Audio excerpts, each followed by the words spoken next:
On va passer à l'autre document, création d'une gamme de couleurs, et vous ouvrez sans titre 10. Vous avez ces deux images sur le côté qui maintenant ont des liens qui fonctionnent. Donc, parce qu'elles étaient à côté dans le dossier, donc InDesign les a trouvées. Et donc voilà, vous avez un site Adobe Color. Je ne sais plus comment il s'appelle maintenant, color.adobe, on ira voir, qui vous propose plein d'harmonies de couleurs. Bien sûr, vous avez aussi Illustrator qui permet de générer des harmonies de couleurs.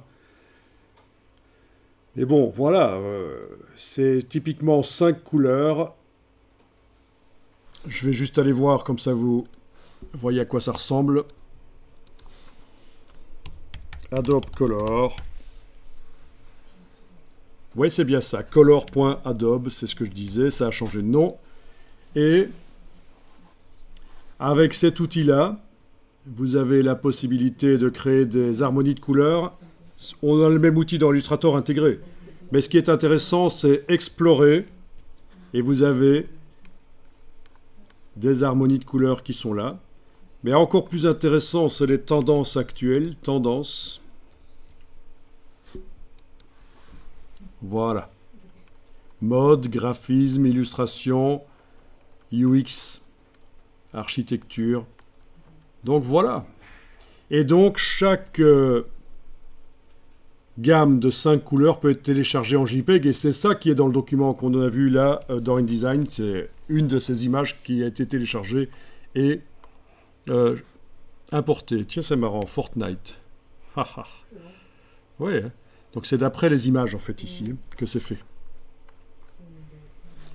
Bien, donc dans InDesign, dans la palette nuancier, ben, vous voyez les groupes de couleurs qui ont déjà été ajoutés.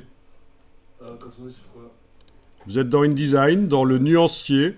Les groupes de couleurs sur base de ces deux images ont déjà été ajoutés. Ça, c'est une bête image que je suis allé chercher sur Google. Et donc, on va recommencer le processus. Vous allez activer clic majuscule clic, les deux groupes de couleurs là, et les jeter corbeille. Et voilà. Et vous avez votre nuancier basique. Et donc, comment est-ce qu'on fait pour générer au départ d'images, générer ces groupes de couleurs qui sont utilisables après sur du texte, sur n'importe quoi? Très pratique pour ceux qui ont du mal à choisir les couleurs. Eh bien, je sélectionne par exemple l'image ici que j'avais téléchargée de color.adobe. Et avec l'outil gamme de couleurs, ici, c'est la pipette thème de couleurs. Il me fait directement... Non, il faut que j'aille cliquer sur l'image. Voilà, il faut que j'aille cliquer sur l'image. Il me fait la gamme des couleurs qui sont dans cette image. Et puis là, je peux l'ajouter au nuancier. Voilà. Je vais... Là, ça peut marcher même sans sélectionner l'image, mais je vais forcer la pipette à être en mode prélèvement, avec la touche option. Clic, voilà, j'ai cliqué maintenant sur l'image de l'ours. Donc il n'y avait pas besoin qu'elle soit sélectionnée. Et je clique sur le nuancier, et voilà, les nuances de l'image de l'ours sont là. Donc, avec l'outil thème de couleur, la touche Alt enfoncée, parce que là, elle est en mode d'application, c'est pas bon, il faut la forcer à être en mode de prélèvement. Je clique sur l'image. Dans la palette ici, on a les couleurs, et on peut les ajouter au nuancier. Et vous avez même, on n'a pas encore vu la possibilité d'avoir des variantes. Éteinte, donc moins saturée, colorée ou très sombre. Voilà. Je vais prendre éteinte et l'ajouter au nuancier. Voilà, il est là. Éteinte, thème. Je vais faire la même chose pour l'ours. Touche option, je clique sur l'ours. L'image de l'ours.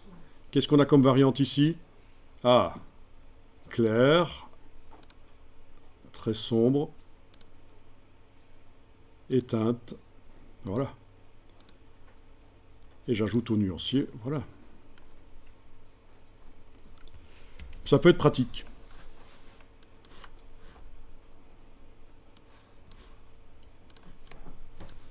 Surtout quand on ne connaît pas Illustrator, parce que ce genre de choses dans Illustrator, c'est son fort. Hein. Les harmonies de couleurs, c'est son fort.